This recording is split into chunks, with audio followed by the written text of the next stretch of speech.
മങ്കടയിലെ ഏറ്റവും വലിയ കുടുംബമായ പറച്ചിക്കോട്ടിൽ കുടുംബത്തിന്റെ തലമുറ സംഗമമാണ് ഇവിടെ നടക്കുന്നത്.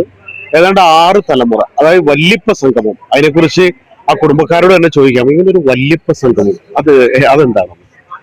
നിങ്ങളെ മങ്കട ടൗണില് ഏകദേശം 150 വർഷത്തോളമായിട്ട് ജീവിച്ചു വരുന്നൊരു കുടുംബമാണ്. ഏകദേശം 1985 മുതല് പോക്കർ എന്ന് പറഞ്ഞ ഒരാളെ മങ്കട വന്ന് താമസാക്കി. പോക്കര 4 മക്കളിൽ വീരാൻകുട്ടിയുടെ പിന്തുടർച്ചക്കാരാണ് ഞങ്ങൾ ഇപ്പം ഇവിടെ ഒത്തുകൂടുന്നത്.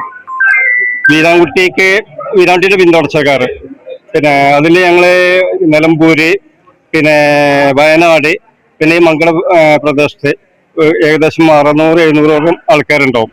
ഇവിടെ പങ്കാളിത്തം ഒരു 500 ആളെ ഞങ്ങൾ പ്രതീക്ഷിക്കുന്നു. ഞങ്ങളെല്ലാവരും ഒരുപാട് വർഷങ്ങളായിട്ട് ആഗ്രഹിച്ചിരുന്നൊരു സംഭവമാണ്.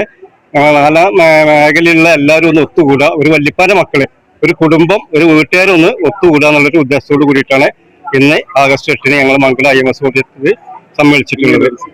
ഇത് ഞങ്ങള് പിന്നെ മൂത്താപ്പാന്റെ മകളെ കുട്ടിയാണ്. നിലമ്പൂര് ഫോറസ്റ്റ് ഓഫീസറായിരുന്നു. അദ്ദേഹം നിലമ്പൂരിൽ നിന്നാണ് വരുന്നത്. അതുപോലെ വയനാട്ടിലെ ഹാരിസിനെ പിന്നെ അറിയാലോ, പിന്നെ നമ്മളെ വേറെ ആളാണ് മങ്കട വിദ്യാഭ്യാസ ഓഫീസറായിരുന്നു ഇക്ബാല്. ഈ ഇങ്ങനെ ഒരു തലമുറ സംഗമം എന്ന് പറയുമ്പോ ഒരുപാട് പേര് ഇത്തരം സംഗമങ്ങൾ സംഘടിപ്പിച്ചിട്ടുണ്ട്. പക്ഷെ ഒരു വല്യപ്പ സംഗമം, അതാണ് ഇതിന്റെ ഒരു ആ വല്യപ്പയുടെ മക്കളുടെ മക്കളെ ആണ് ഇതൊക്കെയാണ് വരുന്നവരൊക്കെയാണ്. ഞാൻ ആ വല്യപ്പയുടെ മൂത്ത മകളുടെ മൂത്ത മകനാണ്. അപ്പൊ അങ്ങനെയുള്ളവരാണ് അധികം വരുന്നത്. ഞാൻ നിലമ്പൂരാണ്. നിലമ്പൂർ ഫോറസ്റ്റ് ഡിപ്പാർട്ട്മെന്റിൽ DFO ആയിട്ട് റിട്ടയർ ചെയ്തതാണ്. അപ്പൊ എന്റെ സഹോദരനുണ്ട്. വല്യപ്പാന്റെ മകളെ കുട്ടിയാണ്. പറച്ചിക്കോട്ടിൽ വീരാൻകുട്ടി വല്യപ്പ സംഗമം മങ്കടയിലെ പ്രബലമായ ഒരു കുടുംബമാണ് പറച്ചിക്കോട്ടിൽ കുടുംബം. ഈ കുടുംബത്തിലെ ഏറ്റവും പ്രധാനപ്പെട്ട അംഗങ്ങള് ഇന്ന് ജീവിച്ചിരിക്കുന്നവരും അവരുടെ പേരമക്കളും ആണ് ഇന്നോട് സംഗമിക്കുന്നത്. ഒരു സന്തോഷം എന്ന് പറയുന്നത് ഏറ്റവും താഴെ പെട്ട തലമുറയുണ്ട്. ആ തലമുറകൾക്ക് അതിൽ മുതിർന്ന അംഗങ്ങളെ പരിചയപ്പെടാൻ കഴിയുന്നു എന്നുള്ള ആ ഒരു നെറ്റ്വർക്ക് ശക്തമാകുന്നു എന്നുള്ളതാണ്. കുടുംബ സംഗമങ്ങൾ എന്നും ഏറ്റവും ഗുണകരമാണ് എന്ന് വിശ്വസിക്കാൻ എല്ലാവർക്കും ഒരു മാതൃകയാക്കാൻ ഈ സംഗമത്തിന് കഴിയുമെന്ന് ഞങ്ങൾ വിചാരിച്ചു. ഈ കുടുംബ സംഗമങ്ങൾ എന്ന് പറഞ്ഞാൽ പല കുടുംബ സംഗമങ്ങളും നമ്മൾ കണ്ടിട്ടുണ്ട്. പക്ഷെ വല്യപ്പ സംഗമത്തിന്റെ ഒരു പ്രത്യേകത അവർ തന്നെ പറഞ്ഞു, ഒരുപാട് തലമുറകൾ, 6 തലമുറകളുടെ ഒരു ഒത്തുചേരലാണ്. അത് ഈ മങ്കട പ്രദേശത്ത് സാമൂഹ്യ ജീവകാരുണ്യ മേഖലയിൽ ഒരുപാട് കാര്യങ്ങൾ ഒരുപാട് വർഷങ്ങളായി ചെയ്യുന്ന ഒരു കുടുംബമാണ് പറച്ചിക്കോട്ടിൽ കുടുംബം. അപ്പൊ ഈ വല്യപ്പ സംഗമത്തിന്റെ കൗതുകം അറിയാമെന്ന് വിചാരിച്ചാണ് ഈ വൺ ന്യൂസ് ഇവിടെ എത്തിയത്. അപ്പൊ വല്യപ്പ സംഗമത്തിന്റെ പ്രധാനപ്പെട്ട ഒരുപാട് പേരുണ്ട്. ഈ വല്യപ്പ സംഗമം, അതാണ് നമ്മളുടെ പ്രധാന ചോദ്യം. എന്റെ പേര് സെയ്തലവി. ഞാൻ ഇവരെ 6 അംഗങ്ങളിൽ ഈ വീരാൻ വല്യപ്പാന്റെ 5 മക്കളിൽ 6 മക്കളിൽ 5ാമത്തെ ആളാണ് പെണ്ണ്. അതിന്റെ വല്യമ്മയായിരുന്നു. ബാക്കി 5 പേരും ആണുങ്ങളാണ്. ആ വല്യമ്മാന്റെ മൂത്ത മകളെ മൂത്ത കുട്ടിയാണ് ഞാൻ. എന്റെ പേര് സെയ്തലവി, വടക്കാങ്കര. ഒരുപാട് കാലം, ഒരു നൂറ്റാണ്ടിനപ്പുറം അല്ലെ, നൂറ്റാണ്ടിനപ്പുറം കടന്ന ഒരു കുടുംബത്തിന്റെ 140 വർഷത്തെ ഈ ഒരു കുടുംബത്തിന്റെ കണ്ണികളാണ് ഇവരെല്ലാം. അതൊരു വല്യപ്പ സംഗമം എന്നതുകൊണ്ട് മാത്രമല്ല ഇവരുടെ ഒത്തുചേരലിന്റെ പ്രത്യേകത. അതായത് ഇന്ന് കേരളത്തിലെ ഒരുപാട് കുടുംബ സംഗമങ്ങൾ നടക്കുന്നുണ്ടെങ്കിലും അവരുടെ മൺമറഞ്ഞു പോയ ആളുകളെ അവർ ഓർമ്മിക്കുന്നു അല്ലെ. ഹാരിസ് പറച്ചിക്കോടൻ അദ്ദേഹം നേരത്തെ ഒരു കാര്യം പറഞ്ഞായിരുന്നു, ഞങ്ങളുടെ പഴയ ആളുകളെ ഓർമ്മിക്കുകയാണെന്ന്. അവിടെ സമത് പറച്ചിക്കോട്ടില് എല്ലാവർക്കും അറിയാം, ഹാരിസ് പറച്ചിക്കോട്ടില്, അതായത് പഴയ വേരുകൾ തേടിപ്പോകുന്ന ആളുകളുണ്ട്, പഴയ ആളുകളെ കുറിച്ച് പ്രത്യേകിച്ച് ഓർമ്മിക്കുന്നുണ്ട്. നിങ്ങളൊന്ന് പറയാമോ? അതായത് നമ്മളെ ശാസ്ത്രം ഇത്ര പുരോഗമിക്കാത്ത സമയത്ത് തന്നെ നമ്മുടെ പറച്ചിക്കോട്ടിൽ കുടുംബത്തിന്റെ ഞങ്ങളൊക്കെ വല്യപ്പ അന്ന് പിന്നെ ചെറിയ ഉളുക്ക് വിദ്യ ഉഴിച്ചിലുകളൊക്കെ നടത്തിയിരുന്ന ഒരു സമയം ഉണ്ടായിരുന്നു.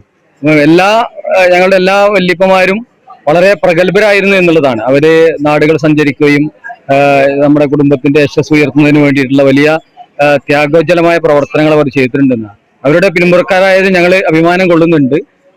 ഞങ്ങളിലെ വലിയ വിദ്യാഭ്യാസ വിചക്ഷരുണ്ട്. ഇപ്പം AEO പോലെ ആളുകളുണ്ട്. അതേപോലെ എഴുത്തുകാരനായ ഹാരിസ് സാഹിബ് എഴുത്തുകാരൻ, വളരെ എഴുത്തുകാരനാണ്. ധാരാളം പുസ്തകങ്ങളൊക്കെ പ്രസിദ്ധീകരിച്ചിട്ടുള്ള ആളാണ്. അതായത് എഴുത്തുകാർ വരെ ഈ പറച്ചിക്കോട്ടിൽ കുടുംബത്തിലുണ്ട്. ഇപ്പൊ മാധ്യമ പ്രവർത്തന രംഗത്തുള്ള ആളുകള്. 2 വാക്ക് നമ്മള് വല്യപ്പമാരാണ്.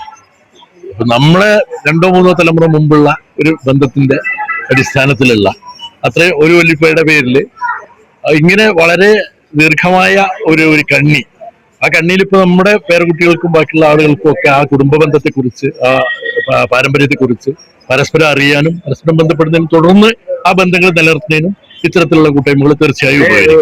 ഒരു നൂറ്റാണ്ടിനപ്പുറം എന്ന് പറയുമ്പോ സ്വാതന്ത്ര്യ സമര കാലഘട്ടത്തിലേക്ക് ഒരുപക്ഷെ നിങ്ങളുടെ കുടുംബത്തിലെ പലരും ഒക്കെ അതിനോട് ആ സ്വാതന്ത്ര്യ സമര കാലം നമുക്ക് എന്നും സ്മരിക്കുന്ന കാലമാണ്.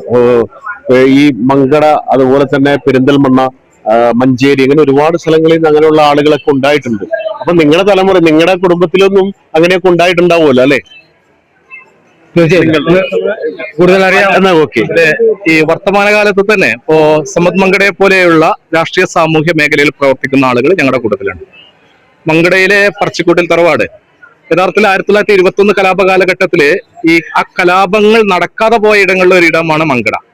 അന്ന് ആ കലാപങ്ങൾ ആനക്കയമ്പുഴയ്ക്ക് ഇപ്പുറത്തേക്ക് കടന്നു വരാതിരിക്കാൻ പ്രവർത്തിച്ച ആളുകളുടെ നേതൃനിരയിൽ ഈ കുടുംബത്തിലെ അംഗങ്ങൾ അടക്കമുണ്ടായിരുന്നു എന്നുള്ളതാണ്. അപ്പൊ അത്രയ്ക്കും സമൂഹത്തിനോട് ഏറ്റവും ആഴത്തിൽ ഇടപെട്ട കുടുംബം വേരുള്ള ഒരു കുടുംബമാണ് പറച്ചിക്കോട്ടിൽ കുടുംബം.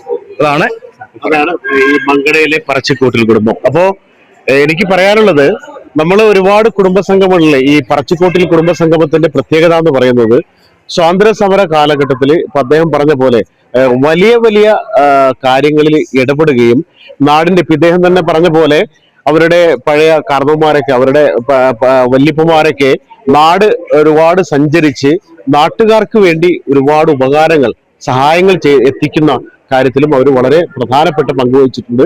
അവസാനം സമത് പറച്ചിക്കോട്ടിൽ തന്നെ പറയട്ടെ, അവസാനം നിങ്ങളുടെ ഈ കുടുംബ സംഗമത്തിലൂടെ നാടിന് എന്തെങ്കിലും ഒരു കാര്യം, കാരണം അങ്ങനെ ഓരോ കുടുംബങ്ങളും സംഗമത്തിലൂടെ നാടിന് ചെയ്യാൻ എന്തെങ്കിലും ഒരു കാര്യം പ്രഖ്യാപിക്കും, ഈ നാടിന് വേണ്ടി നിങ്ങൾക്ക് ചെയ്യാം. സംഗമത്തിലൂടെ ഉദ്ദേശിക്കുന്നത് സമൂഹത്തിന് ഒരു കുടുംബങ്ങളിലെ ഐക്യം എന്നുള്ള ഒരൊറ്റ മാനദണ്ഡം വെച്ചിട്ടാണ്. കാരണം ഇങ്ങനെ ഒരു സംഭവങ്ങൾ എവിടെയും നടക്കുന്നില്ല. കുടുംബ സംഗമം എന്ന് പറയും ഒരുപാട് ഇനീഷ്യലുള്ള ആൾക്കാർ സംഗമിക്കുകയാണ്. ഇത് ഒരു വല്യപ്പാന്റെ 6ാമത്തെ തലമുറയിൽ എത്തി നിൽക്കുന്നതാണ്. 6ാമത്തെ ഉദ്ദേശിച്ചത് സമൂഹത്തിന് വേണ്ടി എന്തെങ്കിലും ഒരു ജീവകാരുണ്യ രംഗത്തോ അങ്ങനെ എന്തെങ്കിലും ഒരു കാര്യം ഓൾറെഡി നടത്തിക്കൊണ്ടേ ഇരിക്കുന്നുണ്ട്. ഒരുപാട് ജീവകാരുണ്യങ്ങൾ ഈ കുടുംബത്തിൽപ്പെട്ടവർക്കും മറ്റ് സമൂഹത്തിന് അർഹതപ്പെട്ടവർക്കും നമ്മൾ ചെയ്തുകൊണ്ടേ ഇരിക്കുന്നുണ്ട്, തുടർച്ചയായിട്ട് ചെയ്തുകൊണ്ടിരിക്കുന്നുണ്ട്.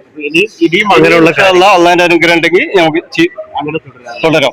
ദൈവാനുഗ്രഹം ഉണ്ടെങ്കിൽ. ഏതായാലും മങ്കടയിലെ മങ്കടയെ കുറിച്ച് അറിയാം, പ്രഗത്ഭരായ ഒരുപാട് പേരെ ലോകത്തിന് സംഭാവന ചെയ്തിട്ടുള്ള നാടാണ് മങ്കട.